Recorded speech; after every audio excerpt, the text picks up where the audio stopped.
अस्सलामु अलैकुम वरहमतुल्लाहि वबरकातुहू।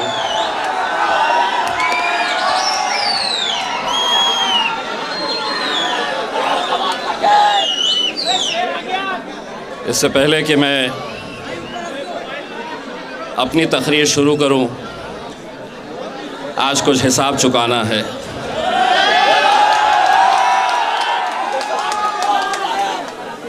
मैं ज़्यादा देर तक अपने जहन में बात रखता नहीं हूँ। पिछले बार बिहार गया था और बिहार जाते वक्त एक सभा थी ऐसी ही इलेक्शन की। वहाँ पर मुझे गाड़ी में किसी ने बताया कि बिहार का मुख्यमंत्री, उत्तर प्रदेश का मुख्यमंत्री, माफ़ करिएगा, यूपी का मुख्यमंत्री योगी आदित्यनाथ ने एक दिन पहले मुसलमानों के ताल्लुक़ से एक बयान दिया था और उसमें ये कहा था कि मुसलमानों ने कटोरा उठा के ये पाकिस्तान चले जाओ। बस वैसे ही गाड़ी के अंदर किसी ने मुझे ये सुनाया और मैं सभा के लिए चला गया और वहाँ जाने के बाद सबसे पहले मैंने यही बात कही कि तकरीर शुरू करने से पहले उसका हिसाब चुकाया जाए। और मैंने क्या कहा था,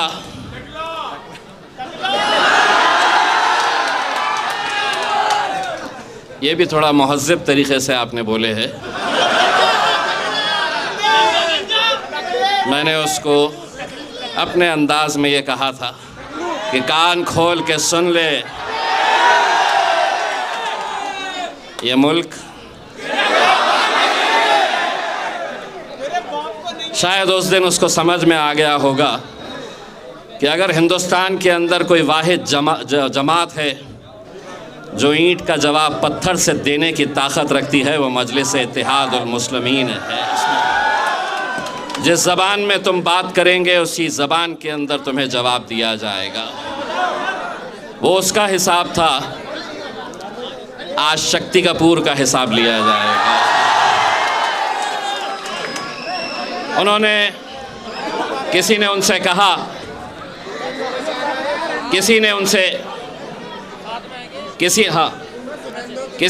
कहा कि इम्तियाज़ जलील आपके बारे में ये कह रहा था कि आम आदमी पार्टी को वोट देने का मतलब ये है कि आरएसएस को वोट देने के बराबर है। तो उन्होंने बड़े ही तंज़िया लहजे में जवाब देते हुए ये कहा कि किसके बारे में बात कर रहे हैं, वो तो हार चुके हैं। मैं आपको एक बात बताना चाहता हूँ अमानत भाई,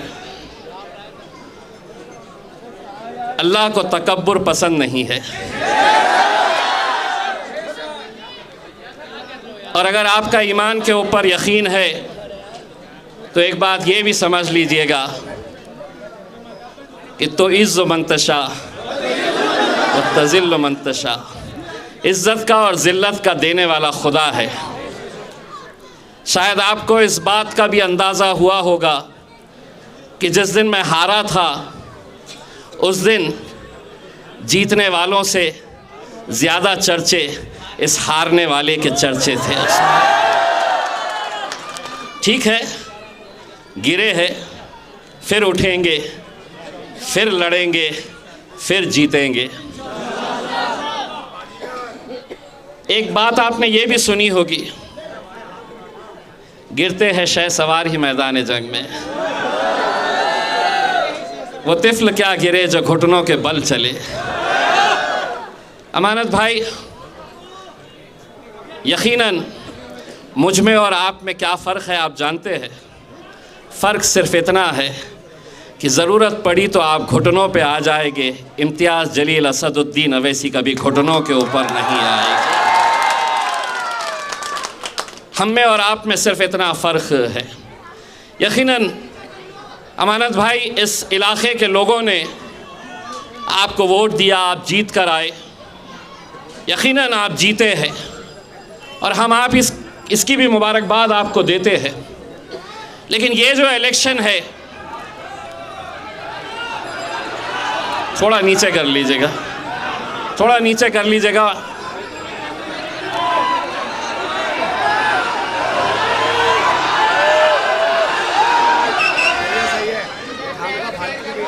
इससे एक बात तो साबित होती है कि मेरा चेहरा शक्ति कपूर के जैसा नहीं है।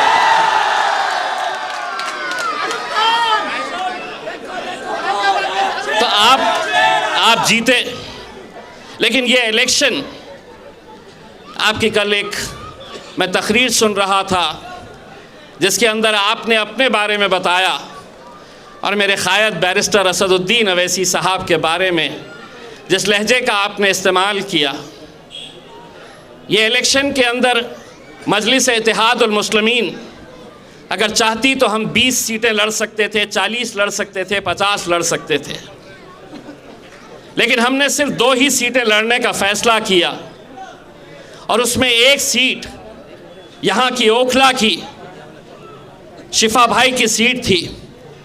अमानत भाई, मैं दिल्ली का ज़िम्मेदार हूँ, असद भाई इतना यकीन रखते हैं। मैं आपको आज एक बात पूरी ईमानदारी के साथ कहना चाहता हूँ। शिफा भाई को मैंने कभी देखा नहीं हूँ, मैं कभी उनसे बात नहीं किया, ना कभी मेरी गुफ्तगू हुई, ना मैंने उनके साथ फ़ोन के ऊपर बात किया। आज एक सियासतदान नहीं, एक दीवाना, एक जुनूनी, एक अपनी कौम से मोहब्बत करने वाला महमूद हमारे साथ जुड़ा है। आज आपको मैं बताना चाहता हूं, अगर शिफा भाई अगर हमारे उम्मीदवार नहीं रहते तो मजलिस इस महमूद को टिकट देने वाली थी। महमूद इलेक्शन लड़ने वाला था हमारी तरफ से। पूरी दिल्ली की यूनिट, शोएब भाई हो, हमारे भूरे भाई हो, पूरे लोगों ने मुझे मनवाया था। लेकिन महमूद भाई, जब शिफा और रहमान के 2 बच्चों की तस्वीर हमारे सामने आई, उस दिन हमने ये फैसला किया कि हम इन 2 मासूम बच्चों के लिए खड़े रहेंगे, पूरी ताकत के साथ खड़े रहेंगे। नूरीन भाभी के लिए जो अपने शौहर को पिछले 5 साल से जेल के सलाखों के पीछे देख रही है, हम उनके लिए खड़े रहेंगे। हमने ये फैसला किया और आप हम पर इल्ज़ाम लगा रहे हैं, आप हम पर ये इल्ज़ाम लगा कर कह रहे हैं हम वोट काटने के लिए आए हैं। तो अमानत भाई, एक बात ये भी आप अच्छी तरह से सुन ले, अगर आप आम आदमी पार्टी के अंदर रहते या किसी और पार्टी के अंदर रहते और बिना वजह आपके ऊपर UAPA लगाया गया होता तो यकीन मानिए हम पार्टी को दरकिनार करते, आपके खिलाफ भी उम्मीदवार हम खड़ा नहीं करते। क्योंकि आप का और हमारा, ठीक है आप अलग अलग पार्टियों के अंदर हम रहेंगे, जमहूरियत है, कोई अलग अलग पार्टियों में रह सकता है, लेकिन अमानत भाई, मेरा और आपका एक और रिश्ता भी है और वो कलमे का रिश्ता है।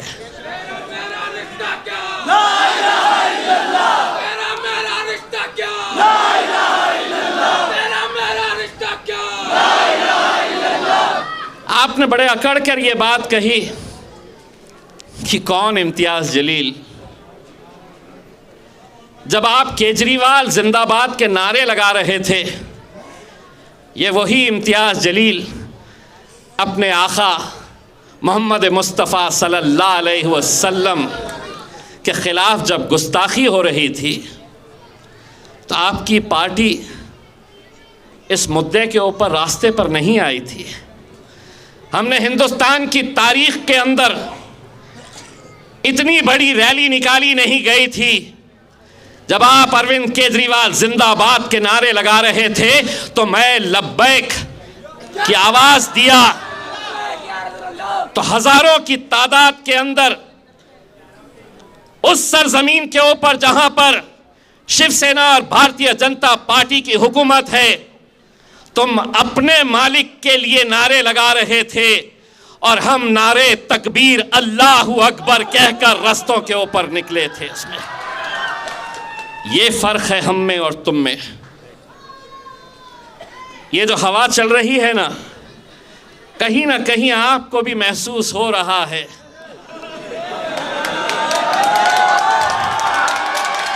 कहीं ना कहीं आपको भी ये डर सता रहा है कि रुख बदल रही है हवा। देखिए, मेरी एक बहन है जो कांग्रेस पार्टी की उम्मीदवार है, उनका भी एक बयान सुना कि शिफा भाई मेरे भाई जैसे है, नूरीन भाभी से मेरे बहुत अच्छे रिश्ते हैं, लेकिन MIM जो आई है वो वोट काटने के लिए मेरी बहन,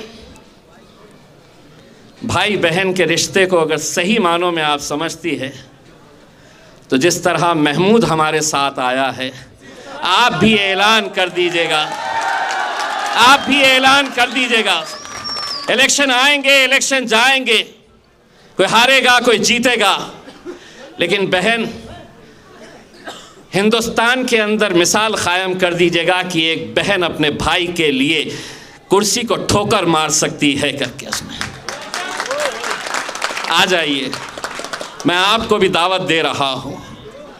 जिस तरह ये यहाँ की आवाम ने आज तय किया है कि हमने इतने साल सबको आजमाया है, लेकिन इस बार मजलिस इत्तेहादुल मुस्लिमीन को इस वजह से आप साथ दे रहे हैं क्योंकि हमने एक मजलूम इंसान जो जेल के अंदर कैद है, उसकी बेल नहीं हो रही, सुनवाई नहीं होती, कानून क्या अलग अलग बना हुआ है इस देश के अंदर।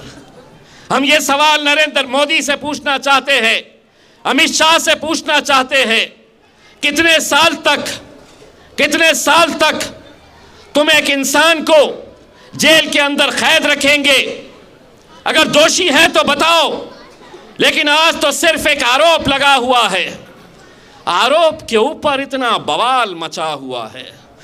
मचाने वाले कौन है?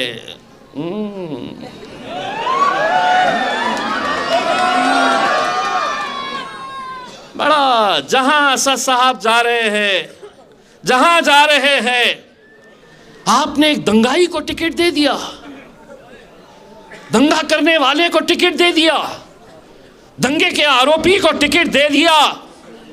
तो एक बात सुनो, और नरेंद्र मोदी अमित शाह को भी सुनाओ ये बात। अगर मेरा भाई शिफा अगर दंगाई तुम उसे बता रहे हो, तो जिस पार्लियामेंट के अंदर इम्तियाज़ जलील को बैरिस्टर असदुद्दीन अवैसी साहब के बाजू बैठने का शर्फ हासिल हुआ था, उसी पार्लियामेंट के अंदर हमने दहशत गर्दों को भी बैठे हुए देखा है। दहशत गर्दों को हमने देखा है, लेकिन उनके लिए कानून अलग, हमारे लिए कानून अलग। लेकिन हम बोलेंगे, हम लड़ेंगे, और ये इलेक्शन ओखला की आवाम का इलेक्शन है मेरे भाई।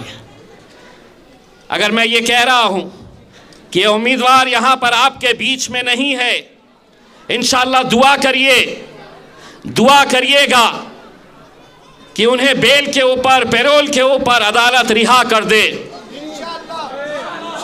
अगर वो पैरोल के ऊपर आ जाते हैं तो अमानत भाई उसी दिन अपना डब्बा बंद करके कश्मीर निकल जाइए, टहलने के लिए चले जाइए।